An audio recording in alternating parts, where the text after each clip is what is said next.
नमस्कार देवी और सज्जनों, आप देख रहे हैं डाउट क्लियर विद मनोज के यूट्यूब चैनल। आइए हम लोग बात करने वाले हैं न्यायपालिका पर। न्यायपालिका एक ऐसा टॉपिक है हमारा जो कि परीक्षा ओरिएंटेड हिसाब से ही नहीं बल्कि हमारे व्यवहारिक जीवन में भी इसकी अच्छी महत्वपूर्ण भूमिका निभाई जाती है। देखा जाता है कि न्यायपालिका जो है हमारे किस तरीके से संविधान के संरक्षक के रूप में, उसके साथ साथ में मौलिक अधिकारों और नागरिकों की रक्षा के रूप में किस प्रकार से अपनी भूमिका का निर्वहन करता है। इन समाज सारे पहलुओं पर चर्चा करेंगे और जानेंगे कि हमारी न्यायपालिका कितनी मजबूत है और कितनी कमजोर है। तो सारे पहलुओं पर चर्चा करने से पहले हम ये भी बात समझ लेते हैं कि न्यायपालिका जो है हमारी, उसके मूल अधिकार, उसके क्षेत्राधिकार, उसके अपीलीय अधिकार, उसके ऊपर उपचारात्मक चीजें क्या है। क्या न्यायपालिका अपने ही निर्णयों पर अपनी ही समीक्षा कर सकती है। इन सारे पहलुओं को चर्चा करेंगे और देखेंगे।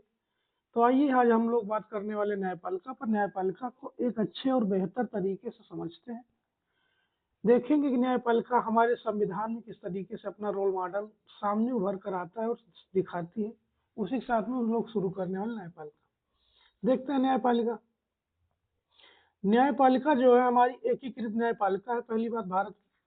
दूसरी बात है कि अर्थात केंद्र और राज्य के स्तर पर न्यायिक शक्तियों का इसका विभाजन नहीं होता है।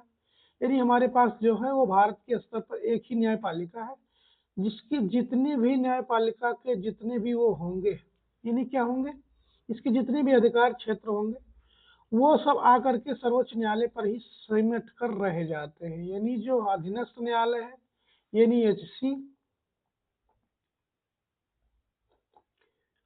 उसके नीचे डीसी यानी डिस्ट्रिक्ट कोर्ट, उसके बाद में फिर एससी।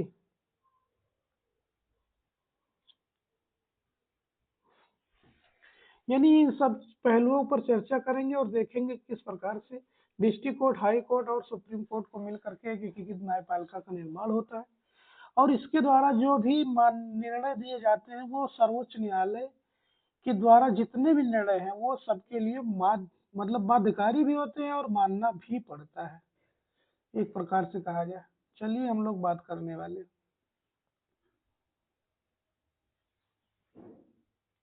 यहाँ देखेंगे सर्वोच्च न्यायालय जो है वो 3 भागों में भारत की न्यायपालिका को डिफाइन करता है। पहला क्या है, अधीनस्थ न्यायालय। दूसरा क्या, उच्च न्यायालय। और तीसरा क्या है, सर्वोच्च न्यायालय। भूमिका इसकी देख लेते हैं। भूमिका है संविधान के अभिरक्षक के रूप में, यानी सर्वोच्च जो है न्यायालय न्यायिक समीक्षाओं की शक्ति के तहत विधायिका और कार्यपालिका के कार्यों की संवैधानिकता की जांच करता है और इस प्रकार वह संविधान के अभिरक्षक के रूप में अपनी भूमिका को निभाता है। फिर दूसरा क्या है, संविधान के अंतिम व्याख्याकर्ता के रूप में, यानी संविधान सर्वोच्च संविधान का अंतिम व्याख्याकर्ता होता है। वह समय समय पर संविधान की व्याख्या कर संविधान को जीवंत एक दस्तावेज के रूप में बनाए रखने का कार्य करता है। आगे देखते हैं हम लोग मूल अधिकारों के संरक्षक के रूप में क्या इसकी भूमिकाएं हैं। सर्वोच्च न्यायालय जो है अनुच्छेद 32 के तहत संवैधानिक उपचारों के माध्यम से मूल अधिकारों को क्या करता है, संरक्षित करता है। हम लोग आगे देख लेते हैं। संघीय न्यायालय के रूप में सर्वोच्च न्यायालय केंद्र और राज्य सरकारों के मध्य संघीय विवादों का निस्तारण करता है। फिर सर्वोच्च अपीलीय न्यायालय के रूप में सर्वोच्च न्यायालय देश के सर्वोच्च अपीलीय न्यायालय है। सर्वोच्च न्यायालय की संरचना क्या है, तो आर्टिकल 124 के तहत में इसके तहत में भारत का एक सर्वोच्च न्यायालय होगा जो कि भारत के मुख्य न्यायाधीश, भारत के क्या है, सर्वोच्च न्यायालय होगा। यानी आर्टिकल 124 के तहत में भारत का एक न्यायालय होगा, उसके भारत के मुख्य न्यायाधीश और संसद के भी द्वारा निर्धारित अन्य न्यायाधीशों से मिलकर बनेगा। यानी वर्तमान में एक न्यायाधीश है और उसके बाद में उसके साथ में 33 सदन न्यायाधीशों की संख्या इस समय निर्धारित की गई है। यानी मूल संविधान में एक मुख्य न्यायाधीश और 7 अन्य न्यायाधीशों का प्रावधान था, लेकिन संसद द्वारा एक न्यायाधीशों की संख्या वृद्धि या कमी कर सकती है। वर्तमान में संसद की विधि द्वारा एक मुख्य न्यायाधीश व 33 सदन न्यायाधीशों की संख्या का प्रावधान किया गया है। सर्वोच्च न्यायालय के न्यायाधीशों की योग्यता देख लेते हैं।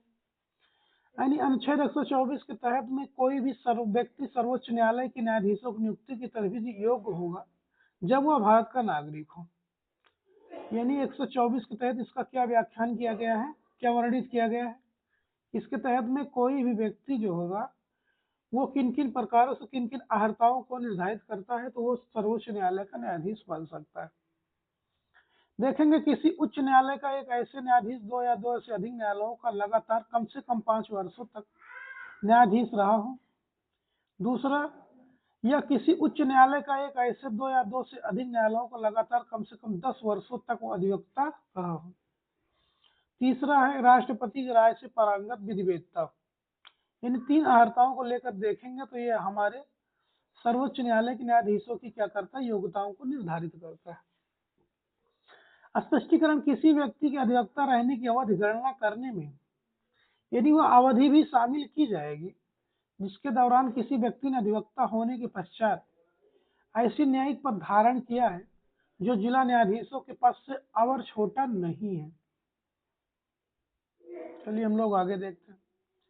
सर्वोच्च न्यायालय के न्यायाधीशों की नियुक्ति।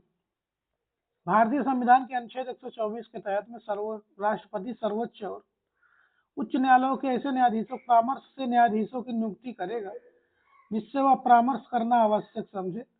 हालांकि सर्वोच्च न्यायालय या उच्च न्यायालय के किन न्यायाधीशों से परामर्श करेगा और क्या वह बाध्यकारी हो, इस संबंध में स्पष्टता नहीं की गई है।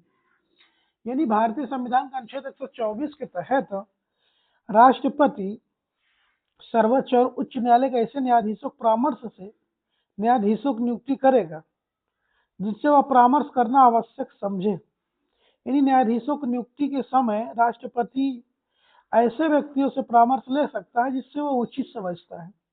हालांकि सर्वोच्च या उच्च न्यायालय के किन न्यायाधीशों से परामर्श करेगा वह उसके लिए बाध्यकारी नहीं है, यानी इसके संबंध में कोई बाध्यता नहीं है इसके पास।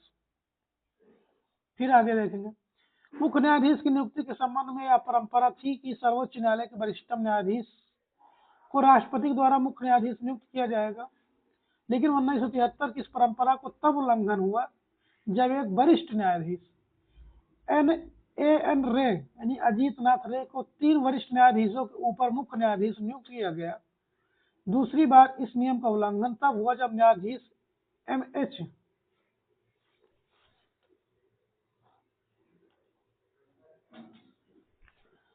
को एमएच आर खन्ना के स्थान पर नियुक्त किया गया। यानी अन्य न्यायाधीशों की नियुक्ति राष्ट्रपति के मंत्रिपरिषद के आधार पर करते थे, क्योंकि प्रारंभ में यह स्पष्ट नहीं था सर्वोच्च न्यायालय उच्च न्यायालयों के न्यायाधीश की नियुक्ति किन आधारों पर की जाएगी। यानी न्यायाधीशों को परामर्श राष्ट्रपति के लिए बाध्यकारी होगा या नहीं होगा, इन सारी चीजों पर चल देखेंगे। तो हम लोग समझ लेते एक बार कि क्या इसका मामला रहा। जब 1973 का मामला होता है तो अब इमरजेंसी जैसी शासन सत्ताएं होती हैं। मैंने पहले भी बताया था एक वीडियो में, सुप्रीम कोर्ट बनाम सर्वोच्च न्यायालय, वो सर्वोच्च न्यायालय करे सारी भाई, सुप्रीम कोर्ट बनाम भारत सरकार का क्या मामला होता है कि जब जब सरकारें बहुमत में आती है तब तब हम ये चीजें देखने को मिलती है कि जो हमारी न्यायपालिका प्रणाली होती है वो काफी मजबूत नहीं कमजोर की स्थिति में देखती है, क्योंकि सरकारें बहुमत में होती है तो न्यायपालिका प्रणाली जो होती है हमारी काफी कमजोर दिखती है। अगर वहीं पर सरकारें गठबंधन की होती है तो न्यायपालिका प्रणाली क्या होती है, मजबूत होती है। इन्हीं सारे ढांचों को देखते हैं, कभी ऊपर कभी नीचे। हम लोग आगे बढ़ेंगे। न्यायाधीशों को परामर्श राष्ट्रपति के लिए बाध्यकारी होगा या नहीं, इस संबंध में एसपी गुप्ता बनाम भारत संघवाद प्रथम न्यायाधीशोवाद। यानी 1981 में न्यायालय ने निर्णय दिया कि न्यायाधीशों को परामर्श राष्ट्रपति के लिए बाध्यकारी नहीं होगा। यानी 1993 सर्वोच्च न्यायालय ने एडवोकेट आन बनाम भारत संघवाद दूसरा न्यायाधीशों को वाद में निर्धारित किया दिया गया या निर्णय दिया गया कि राष्ट्रपति सर्वोच्च न्यायालय के किसी न्यायाधीश की नियुक्ति के लिए सर्वोच्च न्यायालय के मुख्य न्यायाधीश 2 सर्वोच्च न्यायालयों के वरिष्ठतम न्यायाधीश से निर्मित कोलोजियम को परामर्श करेगा। उसके बाद में सर्वोच्च न्यायालय ने स्पष्ट किया कोलोजियम ऐसा परामर्श मानना राष्ट्रपति के लिए बाध्यकारी होगा। यानी वहां पर पहले बाध्यकारी नहीं हुआ करता था, लेकिन यहाँ पर क्या किया गया कि ऐसा सिस्टम लाया गया जिससे राष्ट्रपति को मानना ही बाध्यकारी हो। वही क्या था 1998 में तीसरे न्यायाधीश के बाद में कोलोजियम की धारणा का विस्तार करते हुए स्पष्ट किया कोलोजियम में सुप्रीम कोर्ट के 4 न्यायाधीशों की क्या होगी, 4 न्यायाधीश क्या होंगे, शामिल होंगे। हालांकि 2014 में 99 कॉन्स्टिट्यूशन अमेंडमेंट एक्ट के द्वारा संसद ने राष्ट्रीय न्यायिक नियुक्ति आयोग एनजेएसी का गठन किया गया, जिसके परामर्श पर राष्ट्रपति न्यायाधीशों की नियुक्ति करते हैं। एनजेएसी में 6 सदस्य थे, भारत के मुख्य न्यायाधीश, सर्वोच्च न्यायालय के 2 वरिष्ठतम न्यायाधीश, संघ के विधि या न्याय मंत्री, 2 प्रतिष्ठित न्यायाधीश जिनका चयन प्रधानमंत्री, विपक्ष के और भारत के मुख्य न्यायाधीशों द्वारा किया जाता है। ये क्वेश्चन पूछे जाते हैं, मोस्ट इंपॉर्टेंट है, इस पर आप लोग थोड़ा सा अंडरलाइन कर लीजिएगा। इसको एक बार वीडियो को फिर से दोहरा दीजिएगा, क्योंकि यहाँ से क्वेश्चन पूछे गए हैं, मोस्ट इंपॉर्टेंट टॉपिक है। चलिए हम लोग आगे बात करने वाले। लेकिन 2015 में चौथे न्यायाधीशवाद में एनजेएसी में सर्वोच्च न्यायालय ने एनजेएसी के असंवैधानिक घोषित कर दिया। न्यायालय में कहा गया कि एनजेएसी एक शक्ति पृथक्करण न्यायिक स्वतंत्रता की धारणा के विरुद्ध है। इस प्रकार सर्वोच्च न्यायालय ने एनजेएसी के स्थान पर पुनः कॉलेजियम सिस्टम को बहाल कर दिया। कॉलेजियम सिस्टम जो था वो पूर्णतः क्या किया गया, तो 2015 में न्यायाधीशों के बाद में एनजेएसी ने इसको क्या कर दिया, बहाल कर दिया, नहीं खत्म कर दिया। न्यायाधीशों के शपथ देख लेते हैं। न्यायाधीश की शपथ जो है सर्वोच्च न्यायालय के न्यायाधीश या उसके द्वारा नियुक्त किसी व्यक्ति के समक्ष तीसरे अनुसूची के तहत में क्या किया जाएगा, शपथ में इसको लेते हैं। ये वाला क्वेश्चन मोस्ट इंपॉर्टेंट है, इस बात को देख लेना भाई थोड़ा सा आप लोग।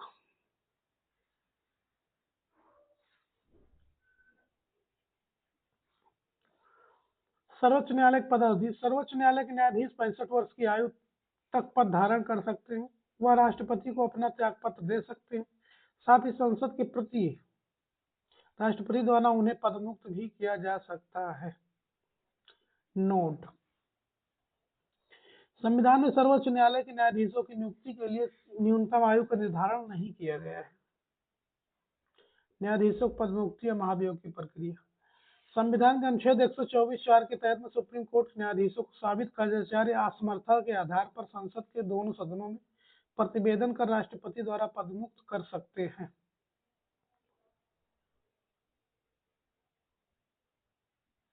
लेकिन संविधान के न्यायाधीशों को पदमुक्ति की प्रति का उल्लेख नहीं है। इस संबंध में संसद द्वारा न्यायाधीशों की जांच अधिनियम 1968 में प्रक्रिया निर्धारण किया गया, जो कि निम्नलिखित है। क्या निम्नलिखित है भाई? न्यायाधीशों के विरुद्ध महाभियोग की प्रक्रिया संसद के किसी भी सदन में प्रारंभ की जा सकती है, पहली बात है। दूसरी बात यह है कि लोकसभा की प्रक्रिया का प्रारंभ है तो संसद को 100 सदस्यों द्वारा राज्य के किसी भी 100 सदस्यों द्वारा राज्य में 50 सदस्यों द्वारा ही संकल्प लाया जा सकता है। ऐसे संकल्प स्पीकर सभापति अनुमति दे सकते हैं।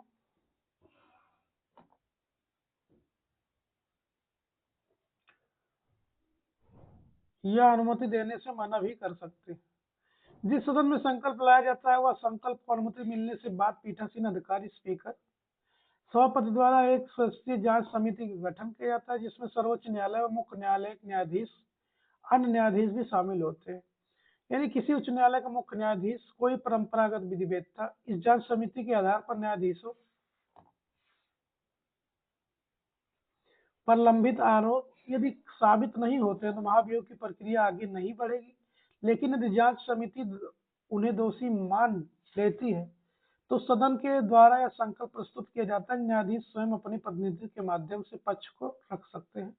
हम लोग आज यहीं तक रखते हैं, क्योंकि ये वीडियो लंबा हो जाएगा तो आप लोगों को देखने में भी काफी कठिनता प्रारंभ होगी, उसके साथ में चीजें थोड़ा सा बोरिंग विषय हो जाएगा। तो आज हम लोग यहीं तक रखते हैं, बाकी हम लोग कल इसके विषय में बात करेंगे और बेहतर चर्चा करेंगे। कुछ लोगों को लगा होगा कि आज समझाया नहीं, सिर्फ ऐसे पढ़ाकर चले गए, तो इसमें समझाने वाला बहुत कुछ था नहीं, क्योंकि जो समझाना वो ऑलरेडी नोट्स भी इतने हैं कि 1-2 बार आप लोग वीडियो देखेंगे तो समझ जाएंगे। बाकी चीजें हम कल से और बेहतर तरीके से इसको बनाएंगे और समझाएंगे। बाकी ठीक है, जैसा भी है आप लोग वीडियो को लाइक, सब्सक्राइब, शेयर करते रहिए। आगे आने वाले समय में बेहतर से बेहतर और अच्छे कंटेंट दिए जाएंगे। इसके लिए बहुत बहुत धन्यवाद। मिलते हैं फिर। लाइक सब्सक्राइब शेयर नहीं किया तो करिए।